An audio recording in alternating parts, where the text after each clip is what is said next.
WCVB5 Eyeopener. And a good morning to you. Another 2 hours of the Eyeopener underway right now at 8 o'clock.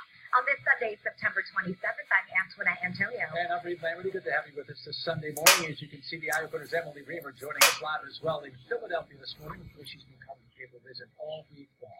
And this historic trip wrapping up tonight. Emily, the Pope has another jam-packed schedule for his final day.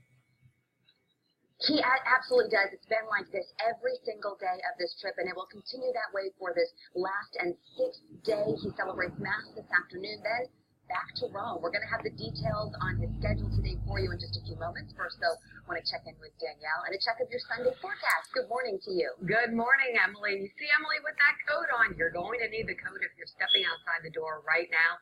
Temperatures in New England in the 30s, 36 in Keene, 37 in Concord, 38 in Springfield, 50 though in Worcester now, and 51 degrees in the city of Boston. We do have some patchy frost out there this morning as well as the afternoon, and in Boston we're warming up into the mid-60s by lunchtime, and through the interior we'll warm up into the mid to upper 70s in most locations. Now we are watching an area of rain down to the south. This is all headed in our direction, so I'll have the timeline on the much needed rain ahead. Antoinette? Danielle, thank you. Pope Francis wrapping up his last day in the U.S. after a historic 6-day trip. Here he is riding through Philadelphia last night, waving to those thousands of people who lined the streets just to catch a glimpse of him. The pontiff speaking with passion and humor as he toured the city of brotherly love. Let's check it back in with the Eyeopener's Emily Reamer joining us live in Philadelphia right now with today's plans on the pontiff's final day. Emily, good morning. Good morning to both of you. It will be another busy day for him. He has a full schedule of events. Let's get right to that.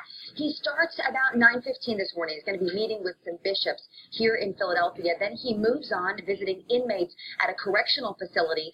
And then the Pope returns to the Festival of Families this afternoon. He'll celebrate a huge outdoor mass.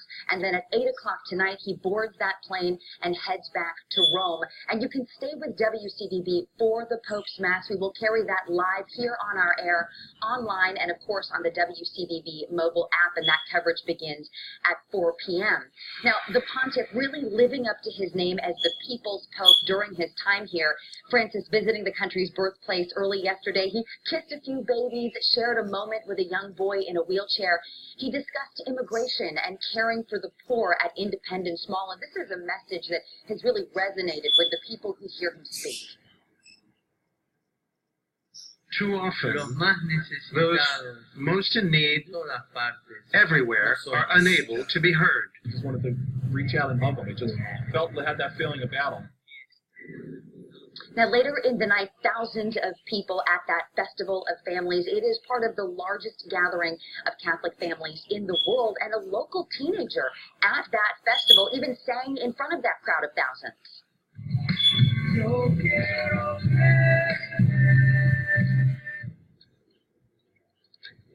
Manchester, New Hampshire native Christopher Duffley is just 14 years old. He's blind. He has autism. Duffley sang last night at that event in 5 languages. So impressive. Now, the Pope was not in the crowd, but Duffley was told that he was resting nearby. Coming up a little bit later this morning, we're going to hear from a group of nuns from Jamaica Plain. They're here in Philadelphia, why they felt it was so important to come here to this city in person to try to catch a glimpse of Pope Francis. That's ahead. Now we'll send it back to you in Boston. Antoinette. All right, Emily, we look forward to that. Thank you. Right.